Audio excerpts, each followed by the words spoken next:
Good morning, everyone. We will get started in just a few minutes. Thank you for joining us.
Good morning, everyone. Thank you for joining us. We will get started in about 2 minutes.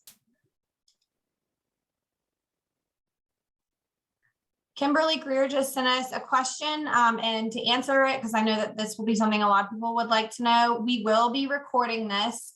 It will be on our website and you can access it through the member portal.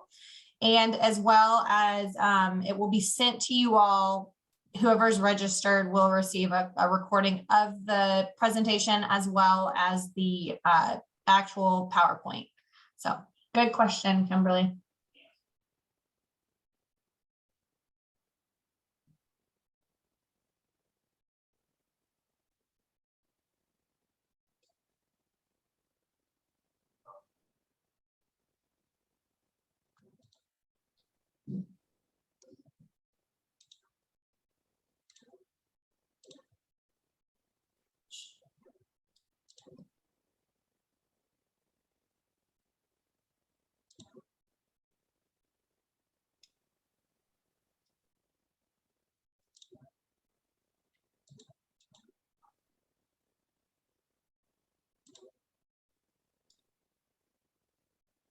All right, we're going to go ahead and get started. Good morning, everyone. My name is Veronica Frazier. I'm with STS. Very excited that you all are here, and we're very excited for this presentation and to have Andy with us. This is Visit Roswell and STS present developing a mobile visitor information center. Real quick, before we get started, I'm just going to give a couple of quick information and housekeeping, and then I'll hand it over to Andy. STS is a professional association dedicated to the promotion and development of tourism throughout the southeastern United States. STS empowers a diverse network of tourism professionals through education, advocacy, recognition, and networking. And you'll see a map of our footprint. We always like to thank our corporate partners. Without you all, we could not do what we do. Thank you for your continued support. Advanced Travel and Tourism, Charles Ryan Associates, OBP Agency, J. Rudney, Symbolview, and Zardico. Thank you all for your continued support and for everything you all do to make STS great. If you have not visited our website, please do. There's all sorts of great resources. We have our recovery resource page with articles, blogs, and research. I know we're starting to get back to normal, but we are still in recovery mode, and lots of good information there. An advocacy resources and news page, as well as an equity, diversity, and inclusion resources page. All great information from our industry peers and just good practices and information there. We have an industry job board. So if you are looking to fill a position or you yourself are looking to make a job change, that's an opportunity there. Just check it out. Lots of great openings and also good opportunity to reach out to future staff members. And then, like I mentioned earlier, we will have this recorded. We have all of our upcoming webinars as well as our previously recorded webinars on our website. The previously recorded webinars are in our member portal, so it does require a membership.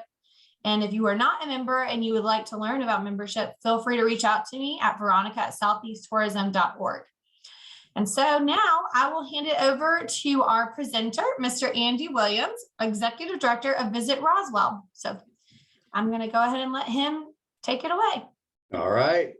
Thanks so much, y'all. Appreciate the opportunity to be with you all. And I'm going to go ahead and start my share and pull up the presentation. Okay.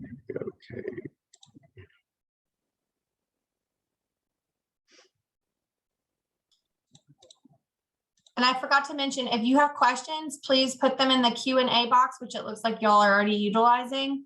Andy will answer those at the end of the presentation, but if something is pertinent to a slide that he's on, he'll also try to address those as they come. So thank you all. Absolutely. Okay. Yeah, we're going to get right into it, and I'll give you a little bit of background before I kind of get going on who we are. Roswell's a destination that's about a 20-minute drive north of the downtown Atlanta area.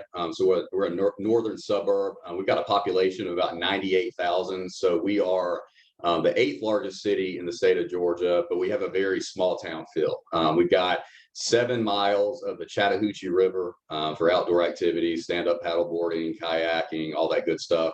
A number of different trails, and we're widely known for our food scene and our craft brewery scene too. So that's a little bit about us. The purpose of this presentation is really to go through how to actually establish a mobile visitor center from the ground up. That's something that we had been talking about doing for quite some time, but really didn't know really where to start and what that kind of initial stage was going to be as far as getting support, buy-in, and then even moving into how to even research the appropriate type of vehicle. When COVID happened, we used that as an opportunity to really kind of expedite that conversation and shift gears and kind of get to where we were going. So basically, we have made all the mistakes and figured things out along the way so that you don't have to. So my hope is that this presentation you can take and really use as a roadmap or a blueprint for getting one up and running from really the ground up. And I'm going to go through a number of different things. We're going to talk about what exactly this program is, why you would consider doing something like this, who is involved in the buy-in process and making this happen, when you're going to actually get everything in progress and executed, where you're going to roll it out, how you're going to operate it. And from there on, we'll kind of go from there, and I'll be able to answer any questions. But we're going to go through really the bulk of what this looks like, literally from phase 1 all the way to execution and tracking and staffing and all that good stuff. So the first thing, that you have to do, obviously, is to understand what it is exactly you want to do. We by no means take credit for designing the mobile visitor center and coming up with this concept. We do think we're one of the first that's fully transitioned from a physical visitor center into going 100% fully mobile, which we've seen great results with. However, you as your own destinations are going to have to ask that question. Is it something you want to consider doing to go fully mobile? Would you like to do hybrid, where you still operate a physical visitor center and then use this for special events or in case-by-case basis? Or, is it some other thing? So for us, it started out with really understanding the current visitor services that we were operating. Quite frankly, we were in an aging visitor center. It needed really a full revamp. And it was a situation where we knew we were going to have to put money into it to bring it up to speed aesthetically, but also technologically. Even outside of that, though, had we done that, no guarantees that the traffic necessarily would have increased. We were in a logistically tough location, heavy traffic with vehicles out in front. We got comments all the time that people that were coming through the front doors didn't really feel safe.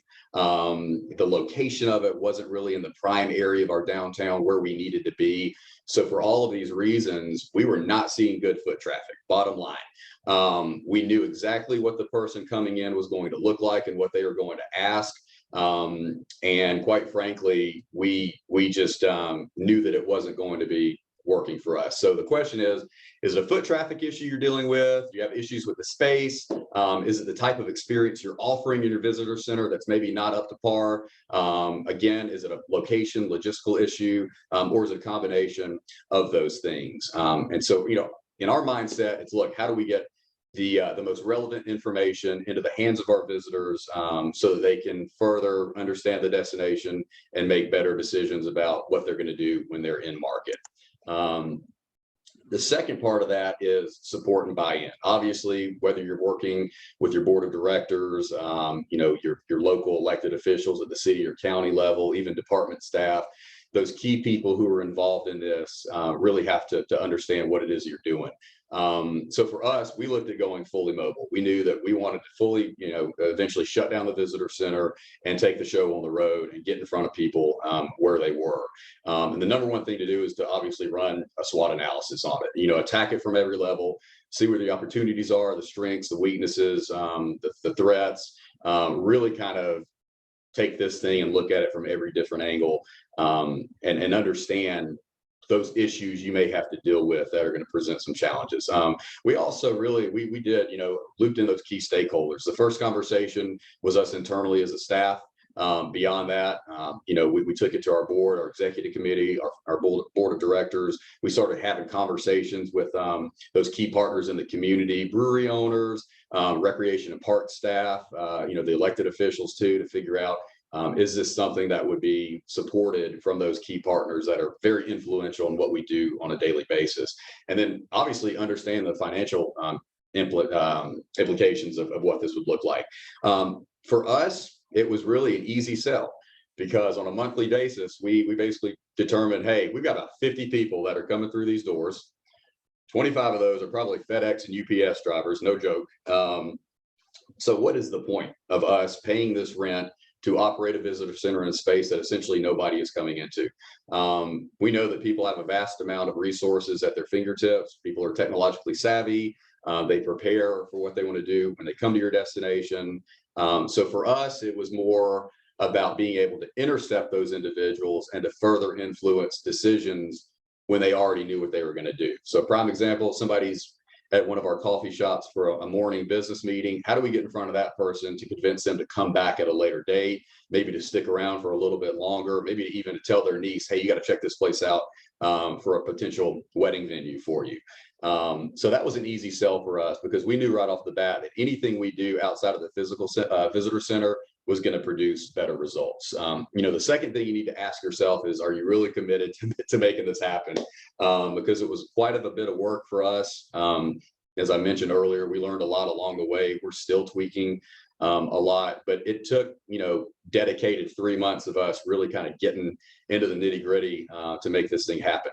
Another thing too is to honestly prepare ahead of time and figure out what your response plan is going to be to anybody who questions why you're doing what you're doing. And quite frankly, there are going to be people probably in the community, specifically if you choose to fully mobilize, who are going to have an issue with you closing a visitor center down that's been in that community for quite some time. But even beyond that, understanding how you're going to tell the story of what you're doing and what your expectations are for it.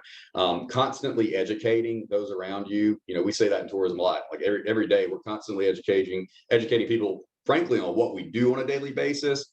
Now, to incorporate a model like this, you really got to put that on steroids and have people understand. And this goes back to the board of directors, those elected officials, those business owners, the visitors, and of course, even the local residents that perhaps are sometimes vocal. It's great to build ambassadors to get support and buy-in from your local residents, who can be, quite frankly, your biggest supporters, who have very large networks that can help you along the way. At the end of the day, what we're trying to do is influence more purchase decisions, provide that relevant, tailored information to that particular audience member. And then obviously for us, getting in front of diverse audiences instead of waiting for people to come to us, intercepting those people by bouncing around town, having various conversations and talking to a variety of people. That's a big one. When you go down this path and understand really what it is that you want to do to launch this type of a program, one of the first things you need to do also is to reference any current memorandums of understanding, contracts, agreements you have, for example, with your county, with your city. If you fall under the chamber umbrella, what does that look like? you need to understand that you're not going to be doing anything that goes against anything that's mutually agreed upon in any of those contracts. So for us, it was a matter of, with our attorney, with the city attorney, reviewing those MOUs, reviewing these types of things with the executive committee, and forming consensus that everybody's on the same page with what you choose to do to move forward, what your expectations and accomplishments are going to be, and how that's going to be more beneficial for how you operate those visitor services for your respective area. Clear expectations and deliverables are a must, and that translates directly into what your amended agreement may look like if you have to go that route. So prime example here, if you look at number 9 on our MOU, this is our actual MOU we have with the city of Roswell. This used to say that we were expected by contract to operate a physical visitor center, and that physical visitor center was to remain open during the times that our historic homes and attractions were open. So basically it was like a Monday through Sunday type deal. Monday through Saturday would be 10 to 4, Sunday would be noon to 4. Obviously, if we were to wipe that out and open up a mobile visitor center, we'd be going against the MOU. So instead, what we did was we worked with the attorneys to rewrite the verbiage that now says provide deliverables to in-market visitors to the city through informational services, visitors guide distribution, amenity and asset recommendations, and other collateral through a combination of print, digital, and on-site partnerships. The on-site partnerships is what covers us for operating this mobile visitor center. So now that we have launched this program, we're doing everything in accordance with that memorandum of understanding. So if you get all that hashed out, and you're in a place where you've got the community buy-in, you think people are going to have your back on this, you know it's the right decision for what you want to do to move forward. The next step is understanding how you're going to execute this thing geographically throughout your community, and particularly as it relates to special events, parks, different businesses, different locations where you physically want to be. You have to have a clear understanding of what this is going to look like when you get this thing out there. And so that's going to be, again, what those locations look like. You're going to really ahead of time have to understand those special events where you know you need to be, and you need to get that on your radar when it comes to scheduling as well. You also need to coordinate your locations around those events and make sure you craft the messaging that isn't ambiguous or confusing. So you want everything to be simple. You want the visitor to understand where you're going to be when it's time to execute this thing, but you also want the stakeholders to understand what it is exactly that you're going to be doing. This perhaps might be fairly new to them. So being very just clear with your messaging is pretty critical. I would also say that understanding access is going to be a big part of it too. Worst case scenario, you get granted permission to go somewhere and you find out they weren't the key decision maker. So make sure you're talking to the appropriate person at the location in order to get in that position in order to do that. Also have, conversations with event organizers up front. Our mindset obviously is that we're not necessarily competing. We're not a vendor that's there to profit. We're there to sling information and to influence and provide information to those that are coming to the destination. So our mindset is we shouldn't necessarily have to pay. We would actually be something that would strengthen the event and be well received from the event organizer, and that they would allow us to attend. We don't think we necessarily need to pay. Sometimes that conversation can be a little iffy where they really want you to be a paid sponsor. What we found more often than not though is that they're happy to have us and they carve out space for us to be there. They think it's a really cool thing. And then consider accessibility needs as well. What we try to do is to access locations that are very, very, very easy to get to, that are in plain sight, that aren't confusing. We try to put that thing smack in the middle of a location that anybody can get to, whether it's somebody that's there to jog or somebody there that's in a wheelchair. Ask yourself what makes the most sense for what you want to accomplish. Stacy Dixon at Lake Lanier Islands always says it. I always love her comment when she says, fish where the fish are. Don't expect that you have to force yourself to be somewhere just for the sake of doing it. The locations that are most well-traveled in your destination. The special events where you need to be where you need to be, where you're going to have the biggest impact. You get to that point, you have a good handle kind of on what it is that you want to do. You're ready to start moving full steam ahead with procurement. This is kind of where it gets fun. It can be a little bit daunting, but this is where okay, we're for real about this. This is going to happen. And this comes into the budgeting situation. We're going to talk about money. We're going to talk about build out, design, all the cool stuff. And what we learned, we did an extensive amount of research on the different vehicles that are available, the things that would be the best fit for what we were looking for. You're going to have to put an extensive amount of research into what those vehicles are. And I can tell you that there are really going to be three types of vehicles that are going to pop up more often than not. You are going to see a lot of Ford Transits, Mercedes, or Freightliner Sprinters. If you happen to come across what's called a Freightliner Sprinter, that's basically the Americanized brand of a Mercedes, same engine, body style, all that. The logo just looks different. And Ram ProMasters, that's what basically was Dodge Ram. You're going to see Ram ProMasters a lot. All three of these look pretty similar. Same type of structure, same type of roof types, sizing, same type of wheelbase, engine size. They're going to pretty much look the same. They're just going to be different makes and models. Each of these vehicles is going to be a little bit different by wheelbase depending on the model you find. So some, for example, may be a medium roof height. In our case, we have a large or tall roof height. Sometimes, you're going to see smaller engines like a 2500. We have a 3500. Obviously, just do your digging on what's appropriate for you. Kind of a rule of thumb is obviously the bigger the vehicle, the lower the mileage and the newer the model, you're going to be at the top end of that price point. If you go after a smaller vehicle that's got a little bit of mileage on it, maybe it's a 2016, that's where you're going to be on the lower end of that price point. I would say you're going to scale from about $40,000 to, on the high end, about $70,000 for the actual purchase of the vehicle, including the taxes. That's kind of a good range to be in based on what year, make, and model you want to go after. Find one that's white when it's time to actually look into this.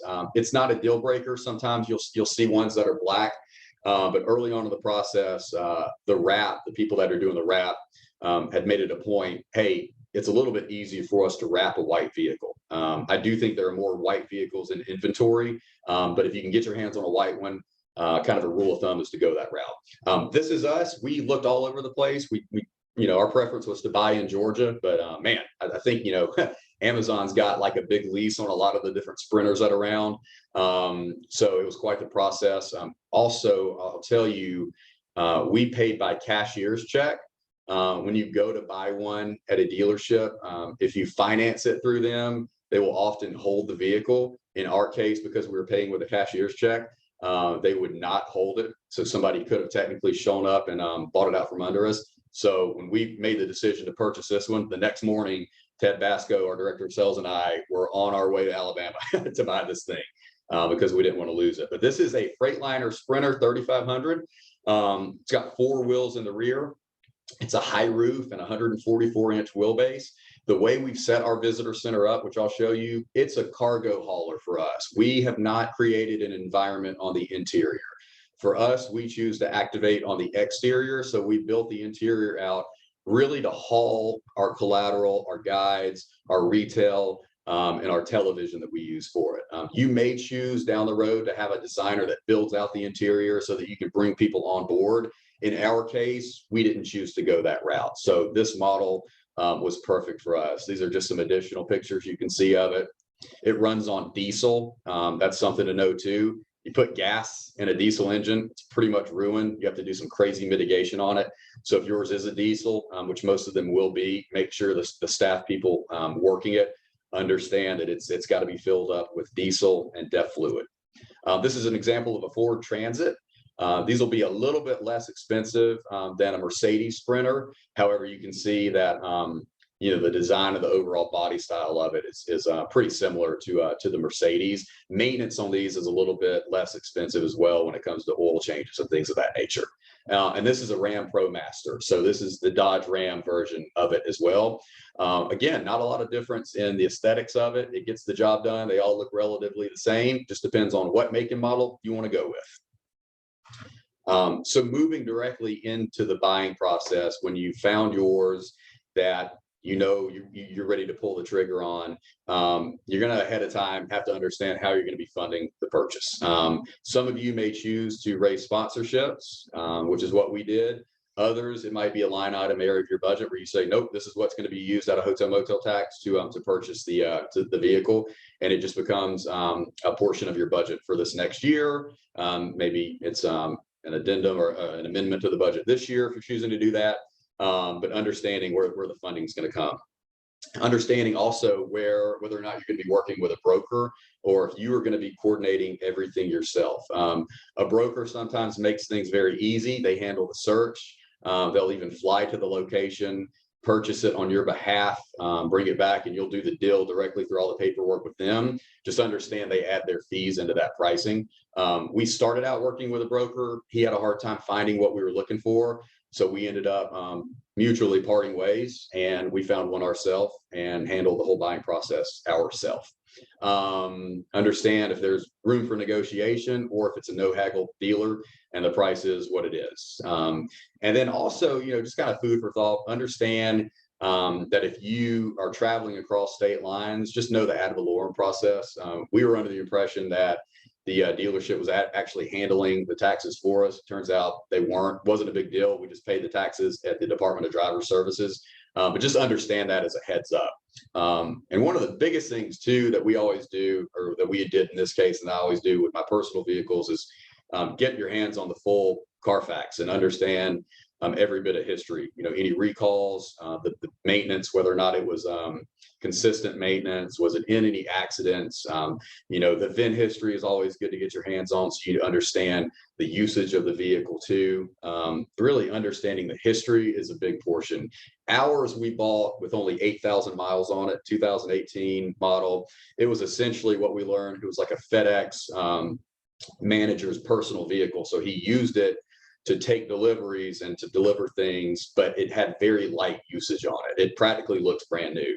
That's going to look a lot different than something that's maybe a 2014, 15, or 16 that's had heavy equipment on it, that's been used as a vendor for like a plumber or something of that nature. So just understand the wear and tear and do your research on the history of the vehicle. Negotiate if that's something you would like to try to do, and then move forward. This is something that we did before we purchased the vehicle. We didn't jump right into it knowing that we were going to raise sponsorships. We really didn't start researching vehicles until we understood that we were going to have a good handle on where the funding came from. So we developed a prospectus where we basically announced what this program was all about, and I will share all of this with you. And then we developed tiers of sponsorship with deliverables. We had a $10,000 sponsorship. We actually added a $7,500 sponsorship that they actually requested. Several $5,000 sponsorships, several $2,500. And then even for our nonprofits that didn't have a lot to spend but still wanted to be a part of it, we offered a $1,000 investment, and we themed them creatively. The cool thing I think that we did was a big selling point. Instead of just plastering the logo on the vehicle, which we do have their logo presence, we gave them additional deliverables. So the higher the buy-in, the more dedicated e-blasts they got through us, the more opportunities to actually come out with us on site. That was very appealing to them. Some of these sponsors, it was all about being able to come out on site and work with us at special events or at parks that we knew had high traffic. To others, it was all about the e-newsletter access. They really just wanted to be a partner that got to send an e-blast out through our channels to our audiences. One thing I will tell you is when we launched this program, we thought we were going to have to raise about $40,000 to get us kind of an average vehicle. We thought that was going to take us about 2 months or so. We had raised about $65,000 in 2 weeks. The amount of support we got was insane. So if you are going to go the route of raising sponsorships, don't underestimate the level of funding and the level of support that you think you may or may not get. In our case, it blew us out of the water. I mean, we were overwhelmed with the type of support and the positivity that came by it. Honestly, to the point where we were having to turn people away because they wanted to be a part of it, and it got a little bit to where it was going to be too congested and too much to handle. So we're trying to think of more creative ways that they can be involved with us, but we actually had to cut it off. So just keep that in the back of your mind. When it is time to buy, moving back into that, Make sure you're set up for success. We learned a lot through this process. You want to obviously move quickly here when it is time to pull the trigger, especially if you're paying with cash or a cashier's check. But this is an area we have to absolutely be detailed. Know if you, as the president or the executive director of the organization or whoever, know if you actually have the legal authority to sign on behalf of that organization. We did our due diligence, realized obviously that our president of our board of directors was going to be the one who needed to sign. However, he's also the president and CEO of a hospital. We are under Roswell Economic Development Tourism, which also oversees our sister organization, Roswell Inc., which handles economic development. So we have a big diverse board. And so our president, as president of the hospital, is very busy and he can't go over to Alabama with us. However, what we were able to do was get an affidavit to sign on behalf of an organization that I was able to sign for the organization. His signature had to be on it, and then it had to be notarized. That gave the dealership and, of course, the Department of Driver Services everything they needed to run it through the system. So do your checks on that. Some of you as presidents, directors, whatever, may have the authority to do that. But if you do not have the authority, just make sure the chair or the president of your board is able to sign that affidavit and that you do get it notarized. It's a big step. It involves a lot of money. You obviously do want to title the vehicle to the organization and not to yourself personally. People come and go, get better opportunities down the road, things happen in life. Make sure the vehicle stays titled to the organization so that it remains obviously legally with the organization. Also, obtain confirmation of the ad valorem payment if the dealership is handling that for you. Much easier if you can get them to do that, I will say. I'll talk about that in a second. But at least have confirmation that that's taken care of. And then obviously make sure you have your insurance, your premium set up.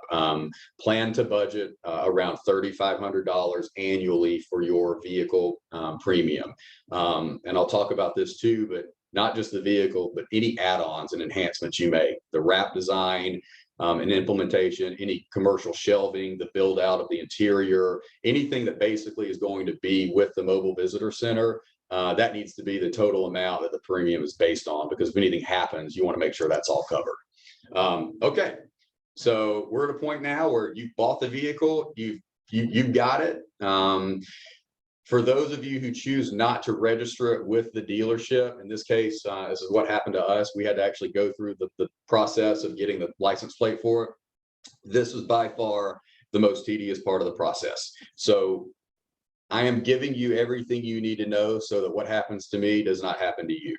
Because every time I went to the Department of Driver Services, I got a different person, and that person required different documentation. It was wild. I think I went 4 different times, and it totaled about 8 hours. So what you want to take when you go to the Department of Driver Services is your driver's license, that affidavit to sign on behalf of the company or organization, which must be signed by your presiding officer and notarized.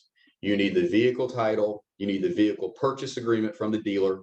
You need the MV1 form, which will be provided by the dealer.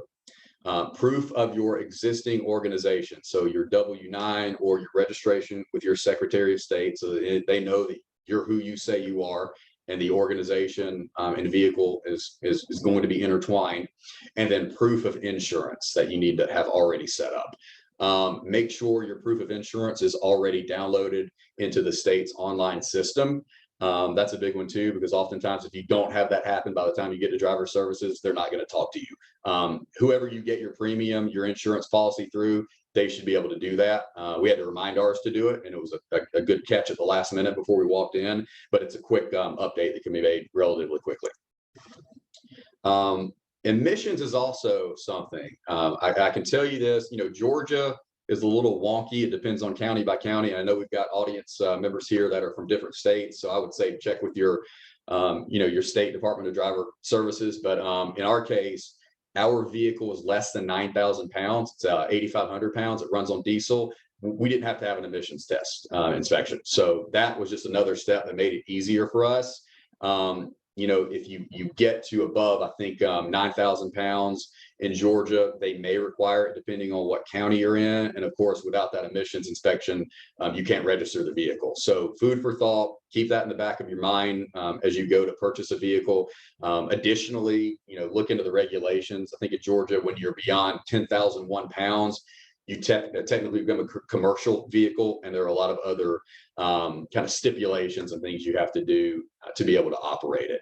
Most of your sprinters are going to be kind of in that 8,500, 9,000 pound range for what you're going to be doing. All right, so you've gone through the process, you purchased a vehicle, you have the license plate, it's registered.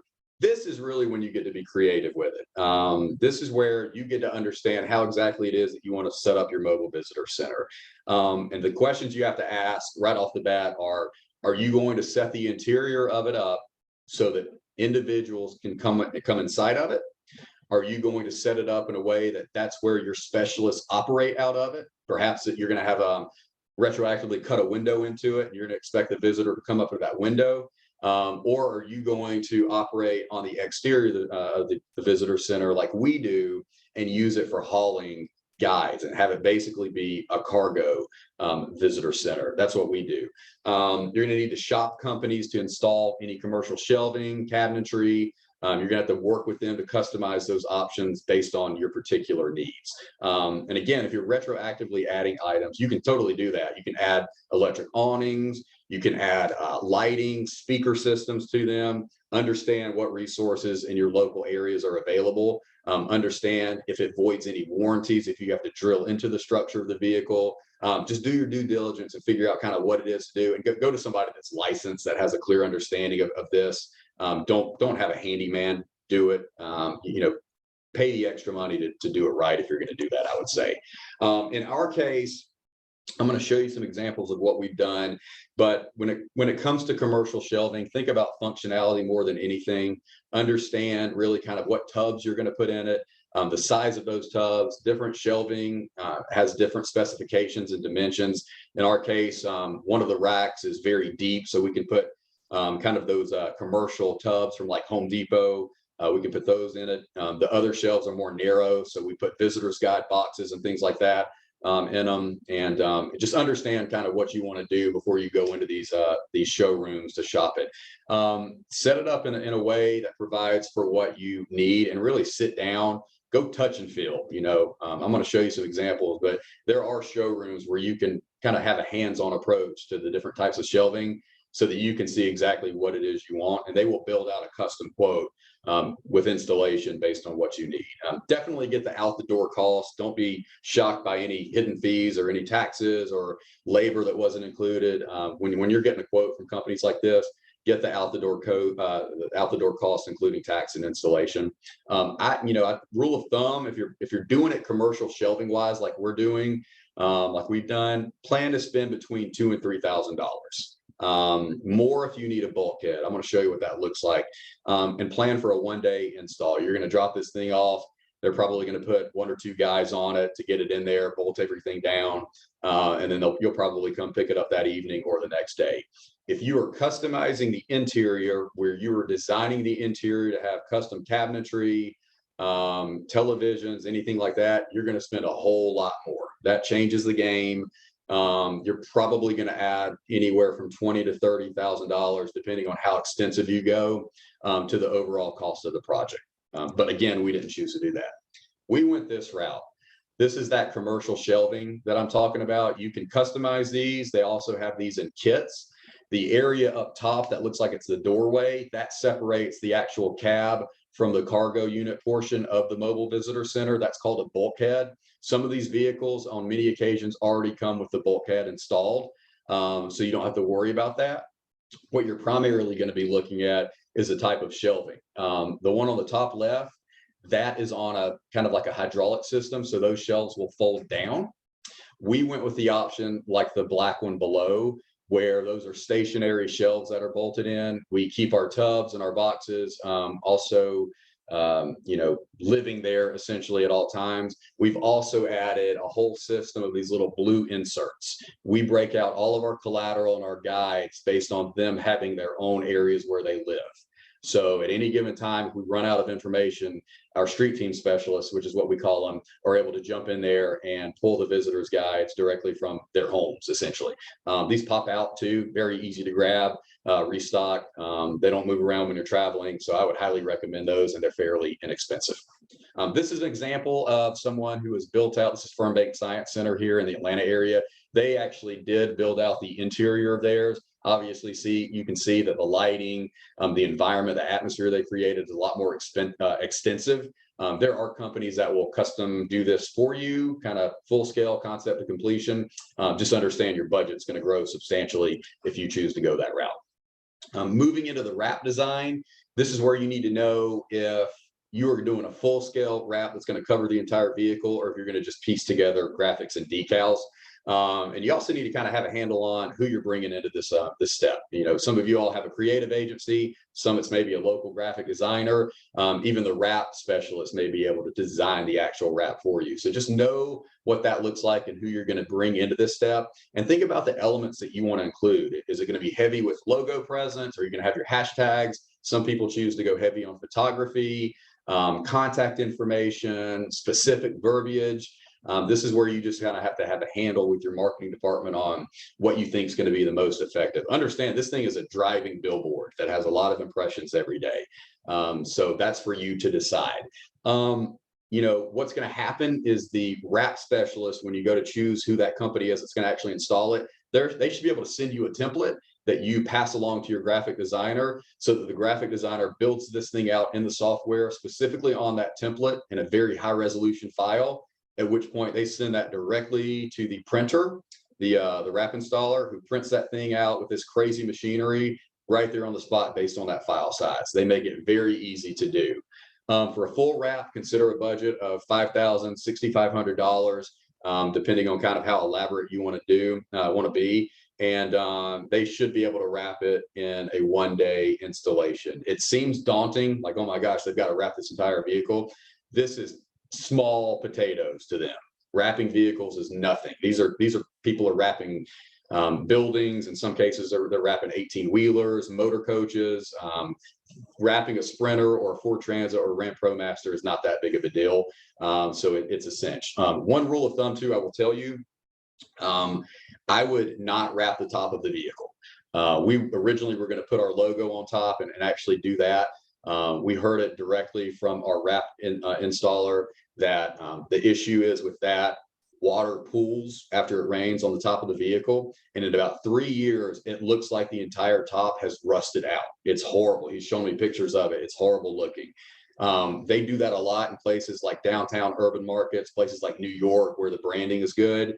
If you're choosing just to have this thing out and about, forego wrapping the top of it, and it'll help you down the road. This is an example of that template that they will send you. You will send this on to your creative agency or your designer. They will blow this up and populate the design and essentially put everything in there.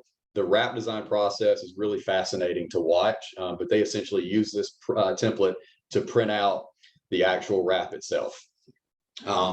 Moving into staffing it, once you've got that process complete, it's a different ball game. This is moving away from somebody who, you know, sits behind a desk and receives people. This is somebody who's got to be comfortable driving a larger vehicle, backing it into places. It's not really that hard to get used to. It takes a few times, but the first couple go-arounds, it's worth taking them into a parking lot, setting out some cones, and doing a little bit of training with them, which is what we do with our staff. They also need to be able to set up any kind of television, or to activate the space. That's something they're going to be doing independently. Perhaps in your case, you may have 1 or 2 people doing it, so it helps a little bit. But they're going to have to be independent. They're going to have to drive this thing, get it all set up, get it all operational, and execute it. It's also why we choose to pay a little bit higher. We pay $20 an hour for our part-time street team specialist because we know it's a little bit more responsibility. We also put them in our insurance too. Any employee that drives the vehicle really needs to be added to your policy. And make sure too, I'll talk about this in a second, they are going to have to know how to operate a generator that's going to run power. We created, really, this is we view this as a new position. used to be information coordinators, information specialists. The cool thing about this for us is we view it as being totally flexible. We bounce around, whether it's at a park, special event, what have you, throughout the community. We one of the cool things about this is, and a selling point for hiring employees like this is, it's one of those situations where they can stagger hours. We slot people based on when they're available to work that week. Somebody's got kids in the afternoon, we're not going to slot them to work. Somebody prefers to work in the afternoon or in the evenings, we're going to put them at one of the breweries with the mobile visitor center. So it's all based on flexibility. Also presents a challenge every once in a while, but it's also a selling point. It's kind of like, hey, work when you're available. If you're not available, we'll slot somebody else. Let's just keep the communication lines open. Moving right along to, and I'll send this out to you as well. You do need to understand how you're running power. You're going to have a quiet inverter generator. If you choose to operate a PA system, music, make any announcements from it, operate a television, which I would recommend, and you don't have a power source, generators are fairly cheap. They're quiet. They run on gasoline. It's going to run on gasoline. I don't know too many of them that run on diesel or anything else. But I will say it's got to be an inverter generator, because the inverter generators are the quiet ones. And if you've ever cranked one of those that's not an inverter, they are extremely loud. Your running wattage needs to be between 1600 and 3500, depending on how much you want to run. And your team members are going to have to be comfortable cranking it. They're very easy to crank, and honestly, a lot of them now have electric starts, so it's not an issue at all. On the low end, $500. You go with the high end, like one of these Hondas, they could be $1,200-$1,300 based on how many watts. We went with this middle location here, it's called the Predator 3500. We can run a ton of stuff off of this thing. The only thing I will say is it's really heavy, so we really don't run power and lights and things like that unless we're at like an evening special event. If you choose to go with like the Honda EU 2200 or this Champion, they're not that heavy, and you can pretty much run that whenever you want. So really the key to this whole thing is this needs to be fun. This needs to be positively received. You're going to be getting in front of a lot more people, and in our opinion, in our case, having a lot better conversations that are going to help you do your job better. Have fun with it. Be impactful. Be a leader in this situation. Communicate the value of this thing. Bring a ton of energy to the table. Be relevant for sure. In our case, it was an easy sell, because we're getting out of a location that saw very little traffic. We're moving throughout the community. Another thing I failed to mention, partners on site love this thing. They use it in their marketing. They love when Visit Roswell plans to be at their location, whether it's a special event, a local business, or even one of our parks that has something going on. They think it's the coolest thing in the world. And I would say it's helped us even strengthen partnerships, because we're communicating with them even more now. Danielle and our team does a great job of scheduling out weeks in advance. We've even created a form on our website where they can come in and request to have us on location. So it's not just us reaching out saying, hey, we'd like to have the mobile visitor center there with you this week. We allow them to say, hey, we've got this really cool product launch for our skincare line, for example, at Lily Sage Apothecary, which is an actual business here in Roswell. We want you to come out and be a part of it. We think it would bring a lot of energy to the site, and would really help us market the event. So, they're going to support it. I can tell you that. Then of course, be influential, throughout the process, and certainly don't lack communication. Promote the heck out of this thing. Promote the results that are coming out of it. Since we've launched it, I know our traffic was down in the physical visitor center, but we're up 600 and about 670% up in the type of engagements. And we don't just count somebody that comes by and waves. You have to have an actual conversation with us about something hospitality related for us to count you on the clicker. And so our numbers have drastically increased, but I will say even more over the actual quantity, the quality of the conversations has increased. And that's really where we think we're making a difference. I'm going to send you this. If you're in the Georgia area, these are the different recommendations I would have for specific companies that can do this type of work for you. I've made recommendations also on the types of generators that I've researched that are pretty solid, PA systems for playing music, even the ones that are very easy to set up. There's a company in Atlanta. If you choose to build yours out on the interior, Interspace Designs will do that for you. If you're in other states, though, these types of companies exist. You would just have to go out and kind of find out who does these types of things in your particular locations. I will send you this as well. I've also created a checklist that kind of goes through the different phases that helps guide you along the way. It really kind of helps you check off these different buckets before you move into a different category. And I'm happy to send this as well. And just to show you some photos, this is ours. This is it when it's getting the actual wrap on it. It's a really cool process. They allowed us to come back. They print these massive sheets out. They look like tinfoil kind of. They have the consistency of like a tinfoil. And they put these things on with what looked like really like blow dryers, like hair dryers. They use heat guns to put them on. They cut all around it. They take the tail lights off, the bumpers off. It's really a cool process. But again, seems complicated to us. It's very easy for them to do. This is us, the vehicle when it actually came out of the shop. Once they completed it, it was a rainy day. And I kid you not, we were doing the ribbon cutting for the vehicle at a reception for our mayor and city council. And about 30 minutes before we kicked off that reception, I was still sitting in the wrap office while they were completing it. So when I say I literally rolled out of this thing and rolled up to the ribbon cutting, I'm not playing. It was the craziest moment of my life probably, but it's a good story to tell. This is mayor and council with us cutting the ribbon on it. This is what ours looks like activated at night. We purchased LED lights and uplighting that we can kind of configure. We can put strobe lights on it. We don't do this often, but if it is a really cool concert or a nighttime event or festival, it brings a lot of life to it. It changes up the overall look of it. We do have a television that's mounted on a swivel that hangs down that we can put videos on loop. We can do sponsor videos, different partner videos. That's really, really cool. This is it. Activated just with the various lights. These are the types of events. We activate ours traditionally. We shoot from Wednesday through Sunday. We go location to location. One week we may be at a park all week. The next week we may be at a brewery in the evenings. We also work in special events. In this case, this was a concert that was taking place at one of our local businesses. But you can see we're out there in front of more people with this model. This is our Alive in Roswell festival. It takes place every third Thursday of the month from April through October. About 5,000 people attend this. We're right smack in the middle of Canton Street now. Our visitor center would have never gotten a single person from this festival come through the doors. We talk to about 200 to 300 people a night at every Alive in Roswell festival now. This is it at another concert activated. We sell retail. The ultimate goal is to be inviting, to get people asking questions, to get them to come up to the actual visitor center. From there, we've got them. We can engage them. This is at an event called Roswell Moves. We decide we want the tent out. We'll pop that out, activate on the exterior of it. The cool thing about it, when we're done, we break down, slide the doors open, everything goes back, moves back into the parking lot, and it's basically an overnight billboard.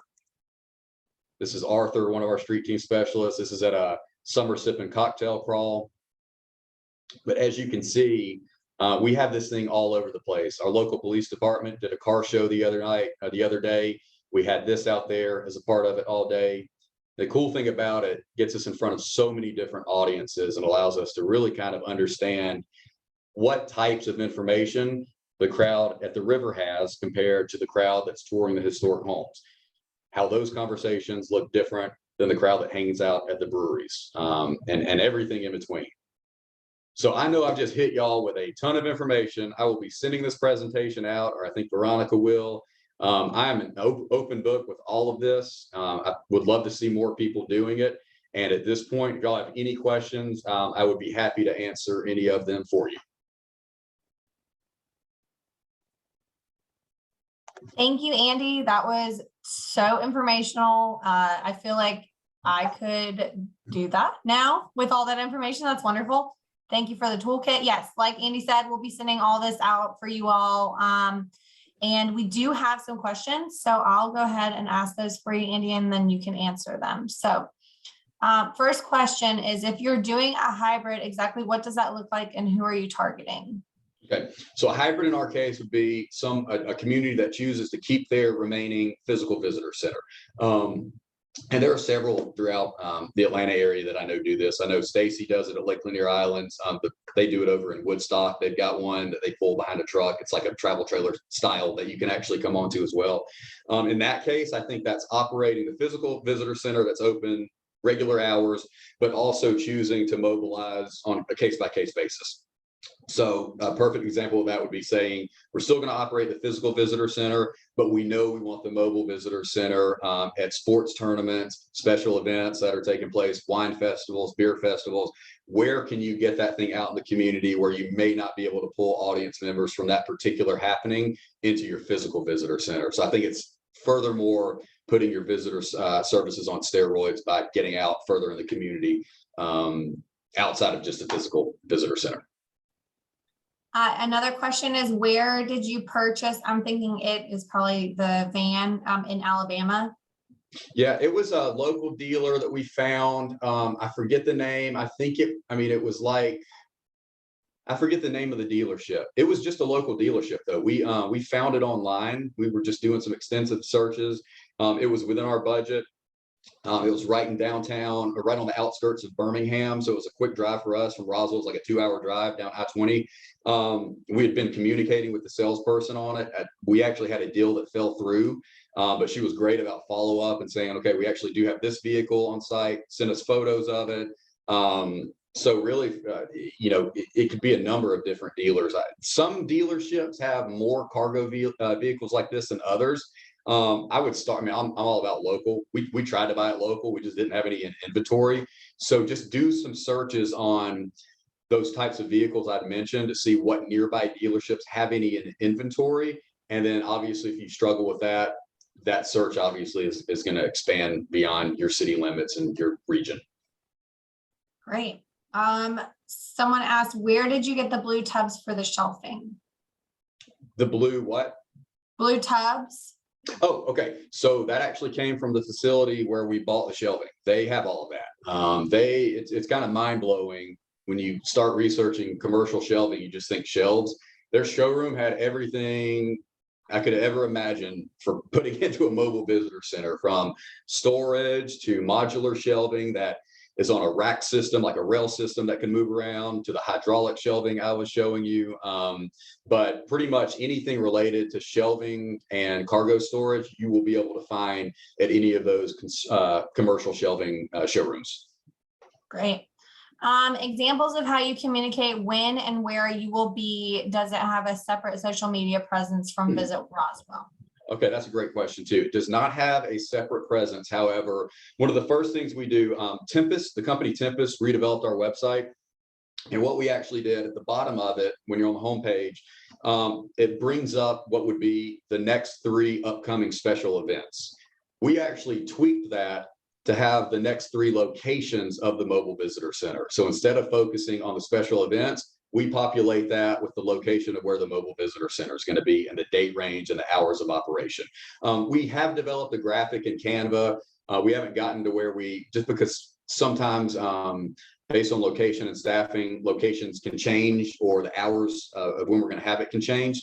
So we don't really broadcast where we're going to be like a week in advance. We really rely on the web page, those listings I was just telling you about to do that. However, I can tell you, we are working to get to a point where we will broadcast once we get a little bit more stable with staffing, I will say. In many cases, the actual locations where we're going to be kind of do that for us. They'll actually push it out too. And then once we actually set up on site, we try to do a good job of saying, hey, come meet Arthur, and we call ours the channel. Come see the channel and meet Arthur at Nantahala Outdoor Center at the Chattahoochee River, and we provide those details then. But that is something we are looking to get better about, I would say. Sarah Ann Rhodes said, great job, Andy. Lots of great information. Could you share other challenges that you have going forward or have encountered since launching? Staffing is the challenge. Like anybody else, I'm not saying anything that's going to shock people. In our case, the bottom line is it's still a part-time job. And because it's a part-time job, it's easy to, I think, to fall down on the priority list, particularly if somebody else has a full-time job or if they've got other obligations.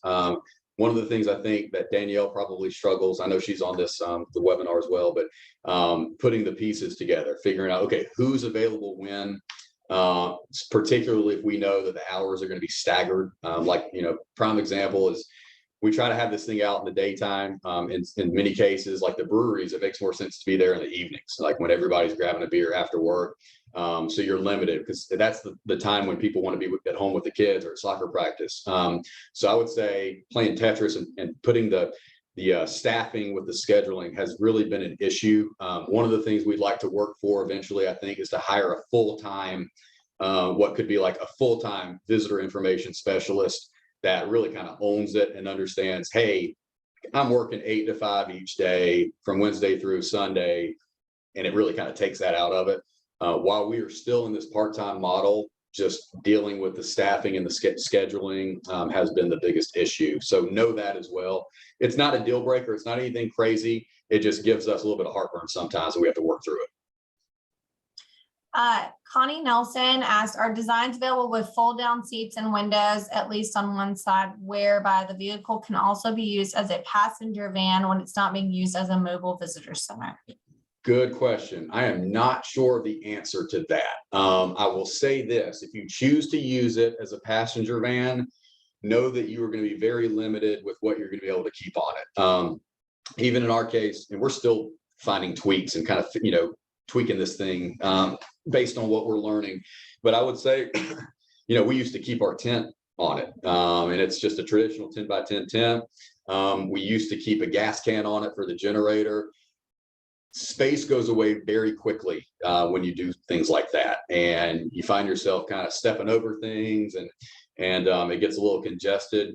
If you were to go passenger and you were trying to figure out how do I still use this thing with seating on it, you're going to be extremely limited with any collateral and what you're able to carry on it. So I really think the conversation needs to be: is it going to be a passenger van that we're going to use for some other thing, or is it truly going to be a mobile visitor center? Even the ones that are built out, that are built for people to come on board, have extensive cabinetry for storage. So I would just make sure, if you're going that route, you understand what your limitations are going to be.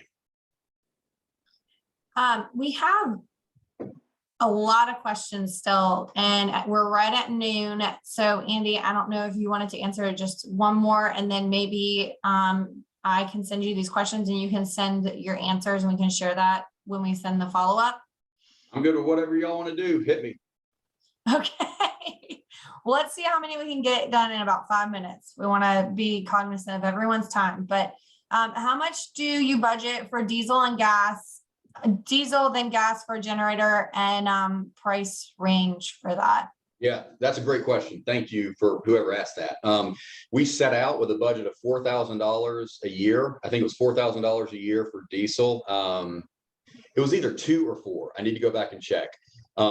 Here's what we've learned. We were using far less diesel than we thought. That these tanks go a long way, particularly if you're staying local. I mean, the most we go, when we go on site is 5, 6, 7 miles.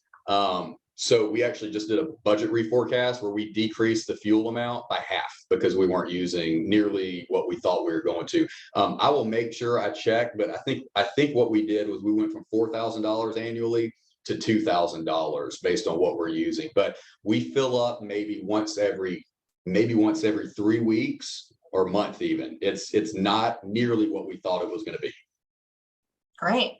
How many part-time street team specialists do you have on staff? Great question. We have 5. We are always hiring part-time street team specialists because they come and go.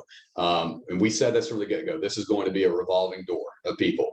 Some people are going to come in, do it for a little while and go while they find, a full-time position. Some people are doing it more as a hobby for fun. But the kicker is we are never not hiring. We have a budgeted set time per week. So we know, for example, this is how many hours, and we're going to schedule people based around when we want them to be there. But essentially, we've got 5. Danielle blasts it out to everyone based on, who's available during these times. We wait for those responses, and then we start putting the pieces together based on who's available. So ideally, I'd love to hire 1 or 2 more to have in the system, but currently we're at 5. Okay. The exterior lights for the nighttime effect, are they permanently installed or on the exterior of the van?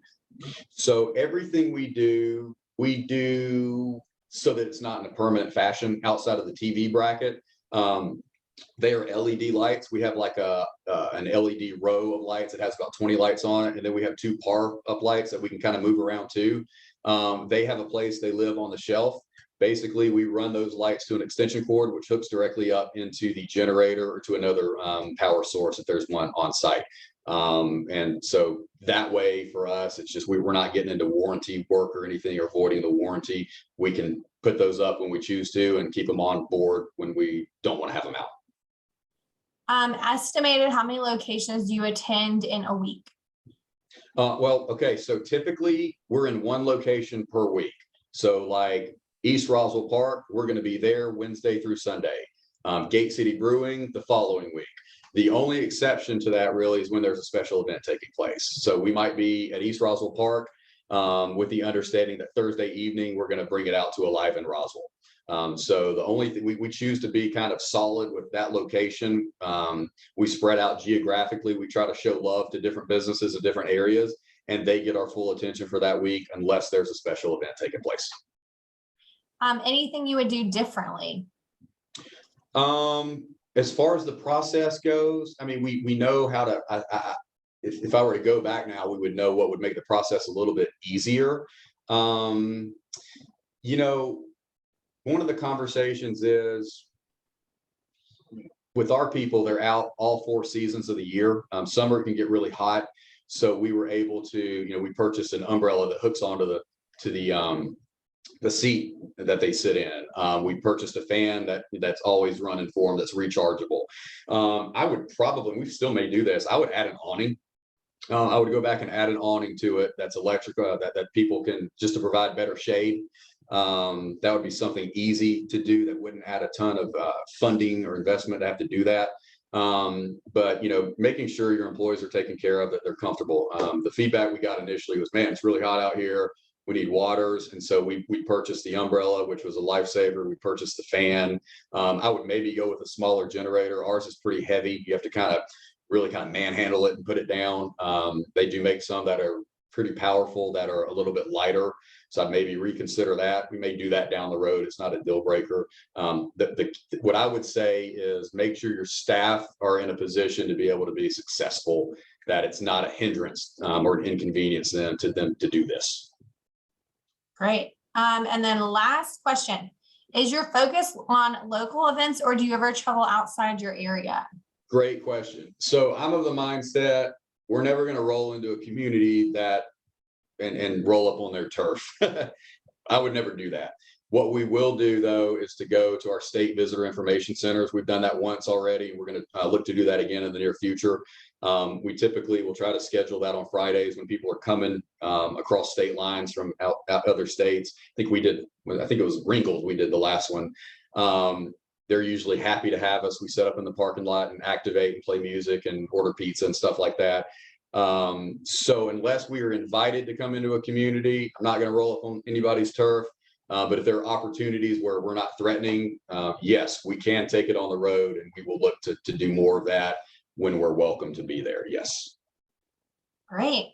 Well, thank you all so much for joining us. Thank you, Andy. Andy, did you want to share your email address in case that people have other questions? Yes, happy to do that. Sorry, I don't have that pulled up, but my email address is A Williams, complicated name, I know, Andy Williams, A Williams at visitroswellga.com.